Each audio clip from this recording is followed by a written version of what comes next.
ఇది ఆకుకూర. ఆకుకూరలో ఒక రకం ఆకుకూర పులిచింత ఆకుకూర. చూడండి, ఇది చాలా లైట్ వెయిట్గా ఉంటుంది. అస్సలు బరువే ఉండదండి. మనకి ఎంత లైట్ వెయిట్గా ఉంటుంది. ఇది వాటర్లో వేస్తే మొత్తం పైకి తేలుతుంది. నీళ్ళన్నీ కింద ఉండే ఆకుకూర పైకి వస్తుంది. దీని ఆకు కూడా చూడండి ఎంత వెరైటీగా ఉంటుందో.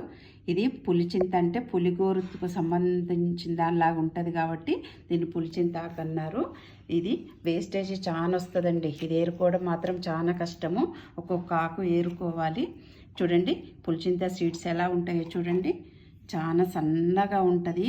అసలు ఇవి చేయడం కూడా చాలా కష్టం అండి. చూడండి, నా వేలు కంటుకుంటే అసలు అంటుకోవడానికి కూడా రావు, అంత సన్నగా ఉంటుంది. ఇవన్నీ ఒక వెరైటీ ఆకుకూర. ఇది మనకి ఎక్కడా దొరకదండి మార్కెట్లో. ఇలాంటి సీడ్స్ వచ్చినప్పుడు తీసి పక్కన పెట్టుకొని చేసుకోవాలి. చక్కగా ఉంటుంది. ఆకుకూర చాలా పుల్లగా ఉంటుంది. పప్పు చేసుకోవచ్చు, పచ్చడి కూడా